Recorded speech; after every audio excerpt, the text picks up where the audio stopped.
देखिए हाल ही में वित्त मंत्री श्री ओपी चौधरी के द्वारा बजट पेश किया गया जो कि ग्रेट सीजी थीम पर आधारित है। इसमें जी का क्या अर्थ है? ध्यान दीजिएगा, इम्पोर्टेंट प्रश्न है ये। ऑप्शन को देखते हैं। सही आंसर दोस्तों ऑप्शन नंबर ए है। ध्यान दीजिएगा, गारंटी। ओके, डिटेल से डिस्कस करेंगे, ध्यान दीजिएगा। देखते हैं तो ये है, याद रखने की दोस्तों, वित्त मंत्री श्री ओपी चौधरी ने 9 फरवरी को दोस्तों छत्तीसगढ़ का बजट 2024-25 पेश किया। और बजट ब्रीफ केस में दोस्तों छत्तीसगढ़ के जो है आदिम जनजाति कला का जो है प्रसिद्ध पहचान ढोकरा शिल्प की जो है पहचान है, ठीक है, झलक है। और ब्रीफ केस पर दोस्तों भारत माता, ध्यान दीजिएगा, भारत माता और छत्तीसगढ़ महतारी की जो है तस्वीर थी। और इस बार का जो बजट है दोस्तों अमृत काल की न्यू का बजट ठीक है, अमृत काल की न्यू का बजट व ग्रेट सीजी की थीम पर आधारित है। और वित्त मंत्री ओपी चौधरी के द्वारा दोस्तों पेश किया गया यह छत्तीसगढ़ का पहला जो है पेपरलेस बजट था, ठीक है। ध्यान दीजिएगा, छत्तीसगढ़ के इतिहास में ये है ना पहला जो है डिजिटल बजट था, ठीक है। ऐड करिएगा, इसको पूछा जा सकता है एग्जाम में, आने वाले एग्जाम में, ध्यान दीजिएगा। और इस बजट का दोस्तों ब्रीफ केस भी छत्तीसगढ़ की जो है लोक कला, लोक संस्कृति, युवा, महिला और किसान एवं आधुनिकता के जो है समावेश को दर्शाता है। ओपी चौधरी के दोस्तों बजट ब्रीफ केस में भारत माता और छत्तीसगढ़ महतारी की फोटो है, ठीक है, जो ये दर्शा रही है कि विकसित भारत निर्माण में छत्तीसगढ़ प्रदेश का जो है योगदान बहुत महत्वपूर्ण साबित होगा। और छत्तीसगढ़ शासन का जो है लोगो है ब्रीफ केस में, जिसमें धान की बाली है। और ये दर्शाती है कि दोस्तों ये जो है किसान, ये जो सरकार है ये किसान हितैषी सरकार है और किसानों के हित को दोस्तों सदैव प्राथमिकता में रखेगी। ऐड करिएगा। और भी है दोस्तों इसके संबंध में ध्यान दीजिएगा कि ब्रीफ केस में छत्तीसगढ़ के मैप को दोस्तों स्वर्णिम रूप से दर्शाया गया है, जो ये बताता है कि सरकार दोस्तों सुशासन के साथ छत्तीसगढ़ के युवा, महिला, किसानों की आय में दोस्तों वृद्धि करने के उद्देश्य के साथ कार्य करेगी। और छत्तीसगढ़ राज्य को दोस्तों देश में एक स्वर्णिम राज्य के रूप में स्थापित करेगी। ध्यान दीजिएगा कि ब्रीफ केस में दोस्तों अमृत काल के न्यू का बजट लिखा हुआ है, जो ये दर्शा रही है कि केंद्र की सभी योजनाओं का जो लाभ है प्रदेश की जनता को निरंतर मिलता रहेगा।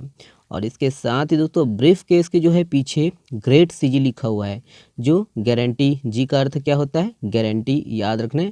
आर का अर्थ होता है रिफॉर्म, ई का अर्थ होता है दोस्तों इकोनॉमी, ठीक है, इकोनॉमी ग्रोथ। और देखिए ए का अचीवमेंट और टी का जो है टेक्नोलॉजी, ठीक है। और सी का आपका कैपेक्स और जी का अर्थ गुड गवर्नेंस को दर्शाता है, ठीक है।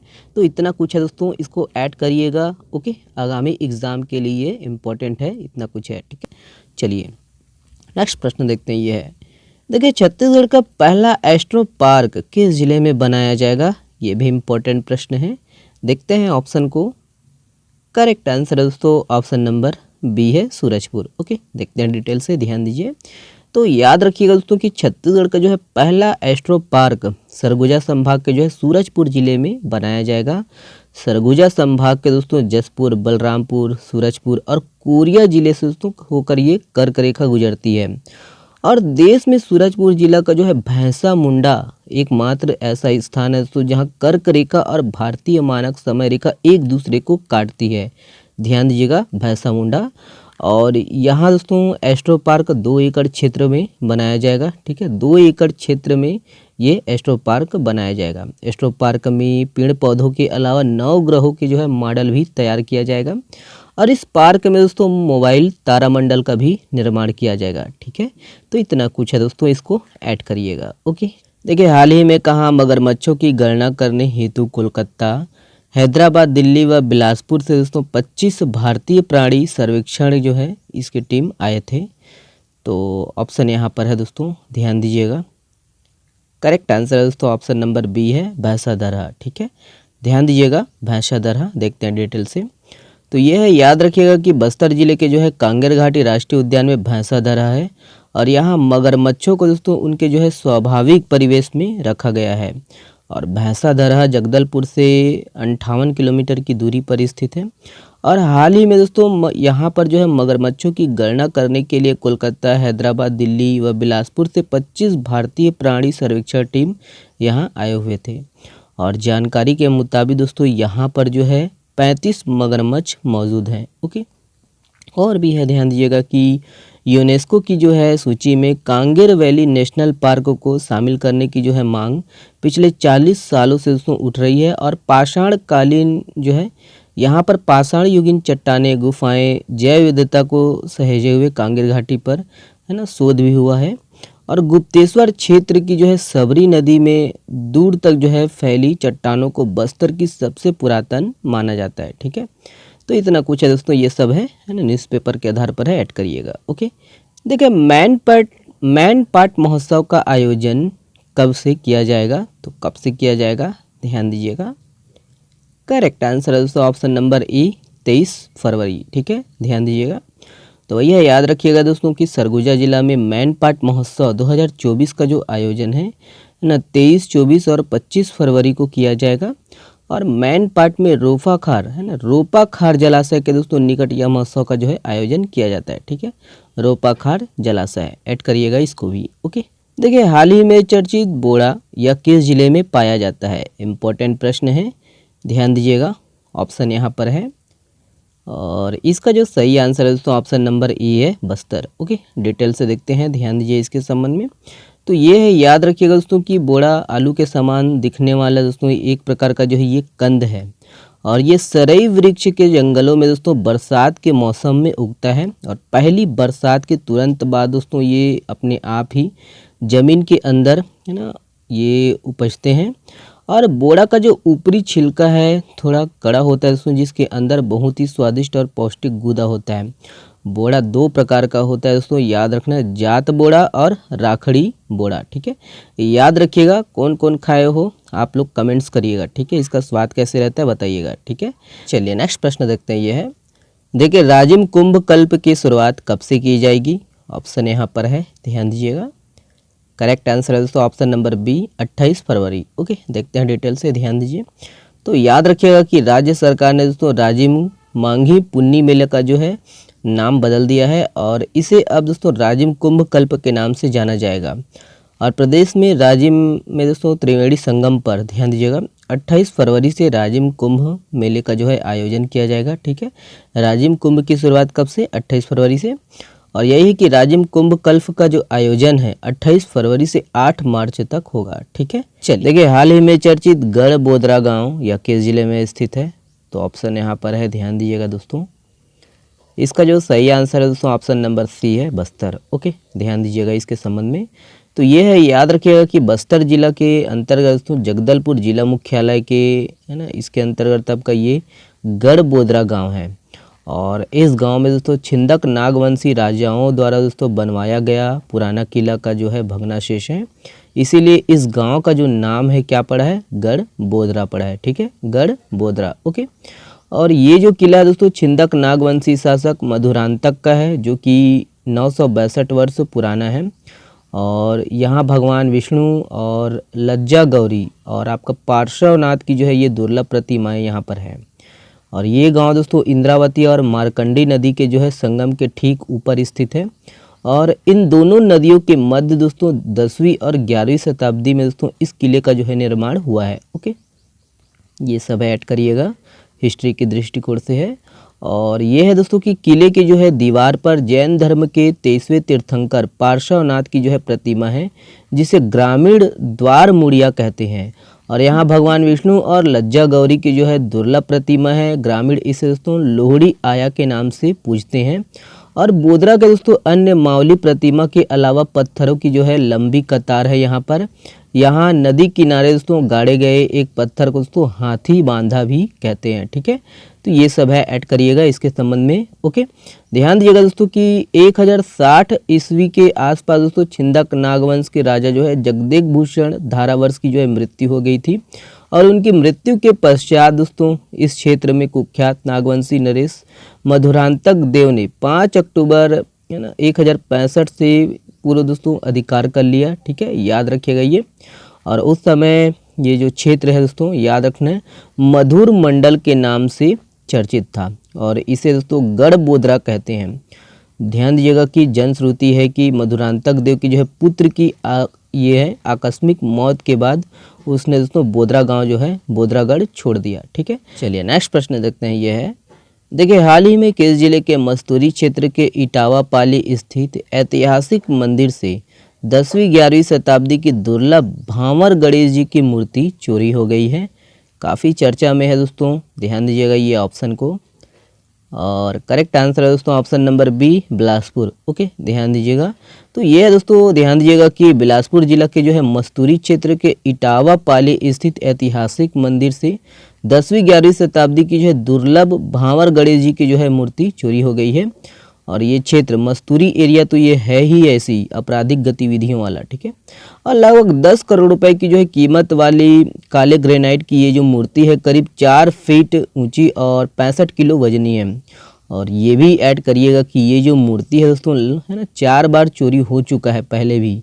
और ये जो दुर्लभ मूर्ति है दोस्तों मल्हार स्थित डिंडेश्वरी मंदिर की जो है ये डिंडेश्वरी देवी की जो है ये समकालीन है, ठीक है। तो ये याद रखना, इतना कुछ है, ऐड करिएगा इसको। ओके, देखिए मोहन मंडावी निम्नलिखित में से किस क्षेत्र से सांसद हैं? ध्यान दीजिएगा, मोहन मंडावी जी ऑप्शन यहाँ पर है। और इसका जो सही आंसर है दोस्तों ऑप्शन नंबर देखिए बी सही है, कांकेर। ओके, देखते हैं डिटेल से, ध्यान दीजिएगा इसके संबंध में। तो ये है, याद रखिएगा दोस्तों कि भाजपा के जो है कांकेर के सांसद मोहन मंडावी और आपका जो है राजस्थान अजमेर के जो है भागीरथी चौधरी 17वीं जो है लोकसभा में 2 ऐसे सदस्य हैं दोस्तों जिन्होंने 5 साल की अवधि के दौरान 274 बैठकों में 100% उपस्थिति का जो है गौरव हासिल किया है। ध्यान दीजिएगा कि राज्य के जो है आदिवासी क्षेत्र कांकेर का जो है प्रतिनिधित्व करने वाले सांसद मोहन मंडावी कोविड-19 महामारी के दौरान भी संसद में भाग लिया था, ठीक है। तो ये ध्यान दीजिएगा किस क्षेत्र से सांसद है मोहन मंडावी जी। ओके, चलिए नेक्स्ट प्रश्न देखते हैं। ये है, देखिए निम्नलिखित में से कहाँ इस वर्ष 470वां बसंतोत्सव का आयोजन किया गया है? ऑप्शन यहाँ पर है, ध्यान दीजिएगा। करेक्ट आंसर है दोस्तों ऑप्शन नंबर ए, दूधाधारी मठ, ठीक है, जो कि रायपुर में है। ध्यान दीजिएगा। तो यह दोस्तों कि रायपुर स्थित दूधाधारी मठ पर दोस्तों इस साल जो है 470वां जो है बसंतोत्सव का जो है आयोजन किया गया। और दूधाधारी मठ की जो स्थापना है महंत स्वामी बलभद्र दास महाराज ने 1554 ईस्वी में दोस्तों की थी, ठीक है। ध्यान दीजिएगा कि यहाँ बसंत पंचमी के अवसर पर क्या होता है, माता सरस्वती जी की जो है पूजा की जाती है, ठीक है। तो इतना कुछ है, इसको ऐड करिएगा। ओके, फसल जैव विविधता में छत्तीसगढ़ का देश में कौन सा स्थान है? दूसरा, पहला, तीसरा, चौथा। इसका सही उत्तर है दूसरा है। इसका डिटेल्स देखते हैं दोस्तों। फसल जैव विविधता में छत्तीसगढ़ देश में दूसरे स्थान पर पहुंच गया है। भारत सरकार के पौधा किस्म अधिकार संरक्षण प्राधिकरण ने यहाँ की 436 किस्म को जैव विविधता प्रमाण के लिए वास्तविक प्रजनक प्रमाण पत्र जारी किया है। इसका अर्थ है कि छत्तीसगढ़ समेत देश और पूरी दुनिया में पाई जाने वाली 436 फसलें ऐसी हैं जिनकी उत्पत्ति छत्तीसगढ़ में हुई है। इसमें केवल धान की 401, सरसों की 3 व टमाटर की 1 किस्म शामिल है। फसल जैव विविधता में ओडिशा पहले पायदान पर है, जिनकी 775 फसल प्रजातियों को प्राधिकरण से प्रमाण पत्र जारी किया गया है। देश भर में कुल 5150 फसल प्रजातियों को प्रमाण पत्र जारी किए गए हैं। छत्तीसगढ़ के किसानों के 1800 फसल प्रजातियों की पहचान कर वास्तविक प्रजनक प्रमाणन के लिए भेजा गया है। चलिए अगला प्रश्न देखते हैं, ध्यान दीजिए। हाल ही में चर्चित फूलपाड़ पर्वत यह किस जिले में स्थित है? कोरिया, दंतेवाड़ा, सुकमा, बीजापुर। इसका सही उत्तर है option B, Dantewada.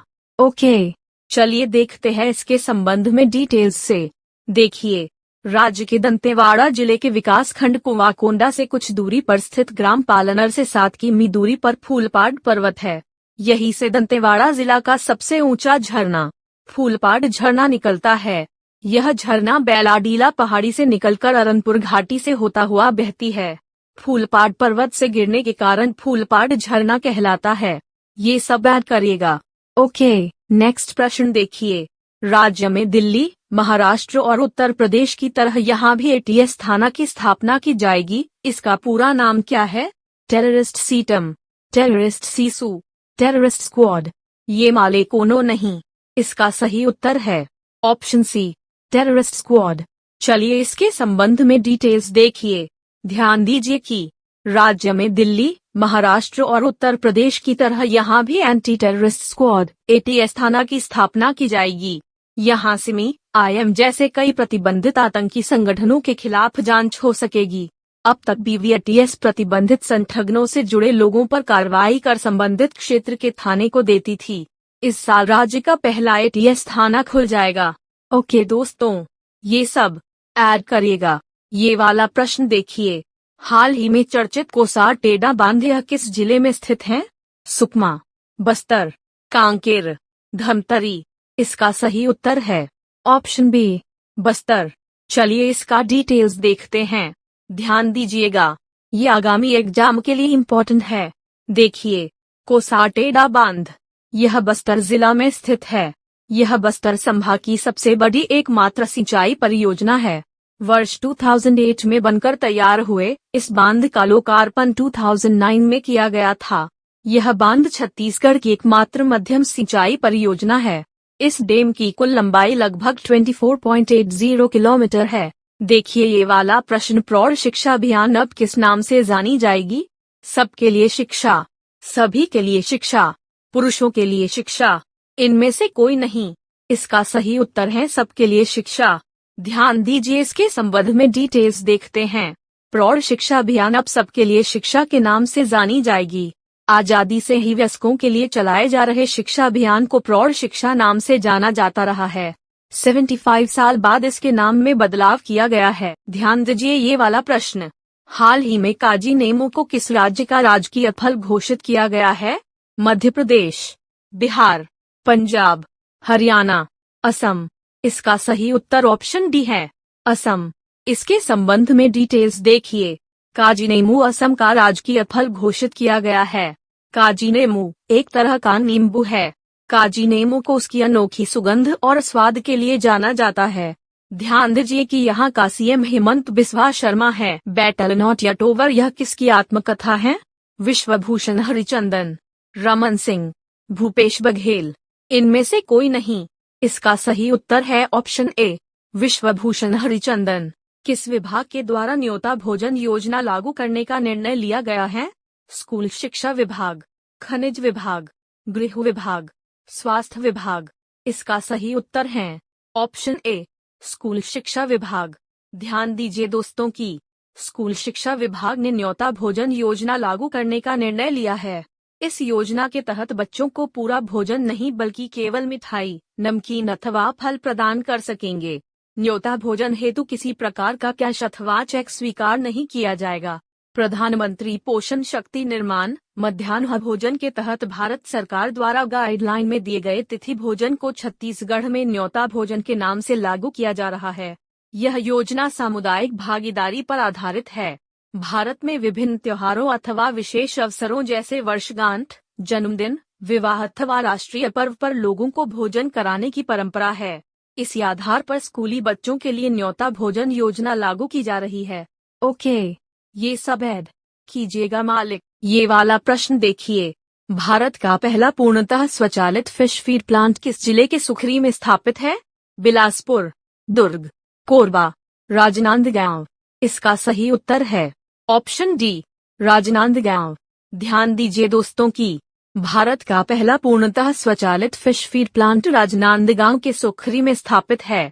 IB group ने सुखरी राजनांदगांव में 20 फिश फीड प्लांट का भव्य लोकार्पण किया।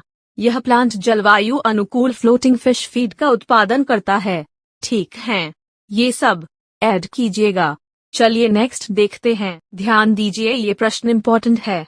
हाल ही में चर्चित नियदनेल्ला नार इसका अर्थ है आपका अच्छा गांव, आपका अच्छा परिवार, आपका अच्छा वन, आपका अच्छा जीवन। इसका सही उत्तर है ऑप्शन ए, आपका अच्छा गांव। चलिए दोस्तों डिटेल्स से देखते हैं। देखिए कि 16 फरवरी 2024 को छत्तीसगढ़ राज्य सरकार ने नक्सल प्रभावित इलाकों पर विकास में तेजी लाने के लिए नियदनेल्ला नार योजना की शुरुआत की है। नियदनेल्ला नार योजना का अर्थ आपका अच्छा गांव योजना होता है। इस योजना के तहत माओवाद से प्रभावित क्षेत्रों के गांव का विकास होगा। इसमें 14 नए कैंपों की 5 किलोमीटर की परिधि के गांवों में 25 से अधिक मूलभूत सुविधाएं उपलब्ध कराई जाएगी। इसके साथ ही नक्सल प्रभावित गांव के ग्रामीणों को शासन की 32 व्यक्ति मूलक योजनाओं का लाभ दिलाया जाएगा। इस योजना के तहत 20 करोड़ रुपए के अतिरिक्त बजट का प्रावधान किया गया है। ओके दोस्तों, ये सब ऐड कीजिएगा। बहुत ही इम्पोर्टेंट क्वेश्चंस है दोस्तों, ध्यान दीजिएगा। देखिए, हाल ही में चर्चित लोकटिमांची, यह है एक धान की सुगंधित किस्म, गेहूं की सुगंधित किस्म, सरसों की सुगंधित किस्म, ये माले कोनो नहीं। इसका सही उत्तर है ऑप्शन ए, धान की सुगंधित किस्म। ध्यान दीजिए, जैविक फसलों के अंतर्गत राज्य में धान की सुगंधित किस्में बासमती, बादशाह भोग, दुबराज, पुसा सुगंध, जवा फूल, मोतीचूर, जीरा फुल, तुलसी मंजरी, काली कमोद, लोकटिमांची, काली गिलास, तिल कस्तूरी, ग्रीन राइस हैं। वही मक्का एवं लघु धान या फसलें कोदो कुटकी, रागी, सांवा, कोसरा आदि है एवं दलहन तिलहन फसलें अरहर, उड़द, मूंग, कुल्थी, तिल आदि हैं। राज्य में इन सब की जैविक खेती की जा रही है। ओके, इन सबको मेमोरी में अपलोड कीजिएगा, खासकर धान की सुगंधित किस्म को। ओके, देखिए ये वाला प्रश्न, प्रदेश का पहला गौ माता मुक्तिधाम किस जिले में है? बेलासपुर, रायपुर, दुर्ग, बलरामपुर। इसका सही आंसर है ऑप्शन डी, बलरामपुर। चलिए ध्यान दीजिए कि प्रदेश का पहला गौ माता मुक्तिधाम बलरामपुर जिला के रामानुजगंज नगर के वार्ड क्रमांक 3 रिंग रोड में है। यहाँ पूरे विधि विधान से होता है गौ माता का अंतिम संस्कार किया जाता है। यहाँ नगर पंचायत द्वारा पूरी तरह निशुल्क रूप गौ माता का अंतिम संस्कार किया जाता है। गौ माता मुक्तिधाम का निर्माण नगर पंचायत अध्यक्ष रमन अग्रवाल की पहल पर हुआ है। ओके दोस्तों, ये सब ऐड कीजिएगा। चलिए देखिए, निम्नलिखित में से किसे 2023 के ज्ञानपीठ पुरस्कार से सम्मानित किया जाएगा? धीरेन्द्र शास्त्री, जगत गुरु रामभद्राचार्य, योग गुरु रामदेव बाबा, श्री आचार्य प्रशांत। इसका सही उत्तर है ऑप्शन बी, जगत गुरु रामभद्राचार्य। ध्यान दीजिए कि उर्दू कवि गुलजार और संस्कृत साहित्यकार जगत गुरु रामभद्राचार्य को 2023 के ज्ञानपीठ पुरस्कार से सम्मानित किया जाएगा। निम्नलिखित में से किस लॉन्च व्हीकल से इनसाट 3D मौसम उपग्रह लॉन्च किया गया है? GSLV F11, GSLV F10, GSLV F14। None of the correct answer is option C, GSLV F14। Okay दोस्तों, इसका डिटेल्स देखिए। इसरो भारतीय अंतरिक्ष अनुसंधान संगठन इसरो ने श्रीहरिकोटा के सतीश धवन अंतरिक्ष केंद्र से geosynchronous launch vehicle F14 GSLV F14 पर इनसाट 3D मौसम उपग्रह लॉन्च किया गया। इस मिशन का उद्देश्य मौजूदा उपग्रहों इनसैट 3D और इनसैट 3DR को उन्नत मौसम संबंधी जानकारियों के लिए निरंतर सेवाएं प्रदान करना है। साथ ही मौसम पूर्वानुमान, भूमि व महासागर सतहों की निगरानी कर आपदा संबंधी चेतावनियां देना है। 3 चरणों वाला यह प्रक्षेपण यान लगभग 20 मिनट की उड़ान के बाद योजना के अनुसार रॉकेट से अलग हो गया और उपग्रह को निर्धारित कक्षा में स्थापित कर दिया। 1 जनवरी को PSLV C58/Exposat मिशन के सफल प्रक्षेपण के बाद 2024 में इसरो के लिए यह दूसरा मिशन है। ओके दोस्तों, वीडियो बने लगी त चैनल लचारो मुडा बगरा दूहू दोस्तों।